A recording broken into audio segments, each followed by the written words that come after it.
The rain powdered on the single-hung window as I lay awake on my satin bedsheets. Sleep had no desire to stay, so I just wait, observing the darkness. The downpour roared as the storm grew heavier, throwing more diversion towards peace. Temporary madness overwhelmed my emotions, resulting in aggravated moans produced from my chapped lips. "Sleep," a voice whispered. Its warm dampness and rancid odor struck my face like a bullet. Instantly, I jolted out of my mattress, engulfed in terror and sweat. "Whose voice chills my heart?" I asked the entity, determined to discover its motive for entering my home. The reply I receive is nothing more than a deafening silence. I relaxed back into my false slumber, wary of the blackness around me. My chest had pounded a frenzy opus. Its beat matched the tempo of the storm's chaotic monsoon. As quietness amplified, my pulse grew louder. Goosebumps tickled my spine.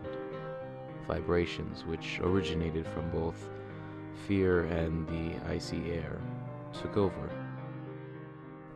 "Sleep," a voice whispered again. Have I gone mad? Am I asleep, constructing horrific visuals for my brain to suffer through? No soul is before my eyes, yet its presence mocks me. "Reveal yourself," I cried out. "Torture me like a warrior and display your disgusting face." "As you wish," the tormentor states. I brace myself, ready to meet my foe. "All we asked for was a simple favor, to make it easier on your spirit. Bear in mind that you have created a path that avoids a swift and merciful demise." At that second, my mind was dreadfully obsessed by the idea of we. Shadowy arms penetrated the fibers of my bed. One arms turned to two. Two turned to five. 5 to 10. 10 to 13.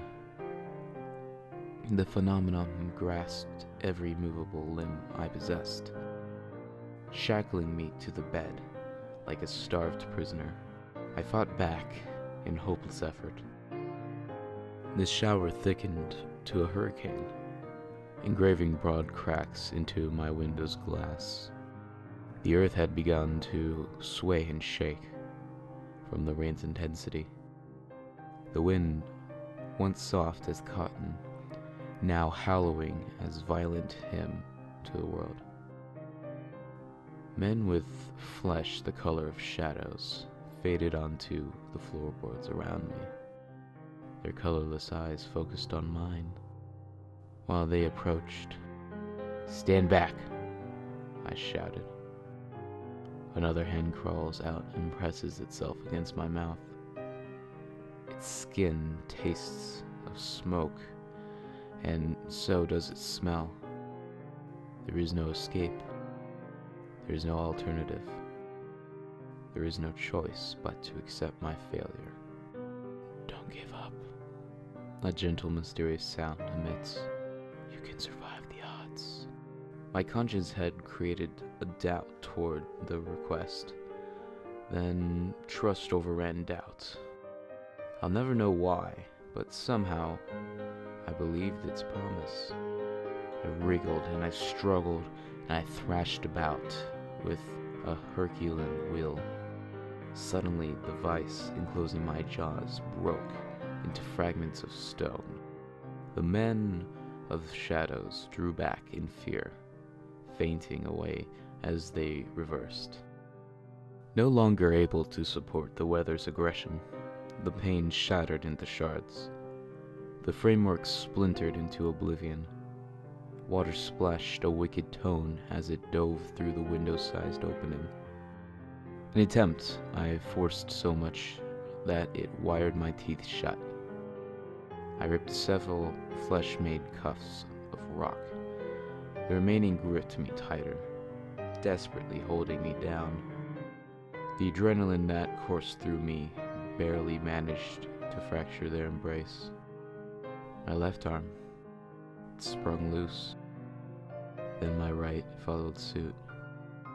Soon my legs were liberated, signaling total unbound control. The Shadowmen gazed in disbelief. "How?" one uttered. "This isn't possible. Not even the devil has such strength." In unison, all of the Shadowmen asked, "What are you?" I shot out of bed, and in a fit of panic, inhaling summer's air with deep gasps. Was my suffering just a nightmare? I turned my attention to the right, and saw a mild drizzle patter on my unembellished window pane. Great relief had washed me over. My head comfortably collided with my pillow's surface. Inscribed on the ceiling was a message that had appeared, supplying me with joy.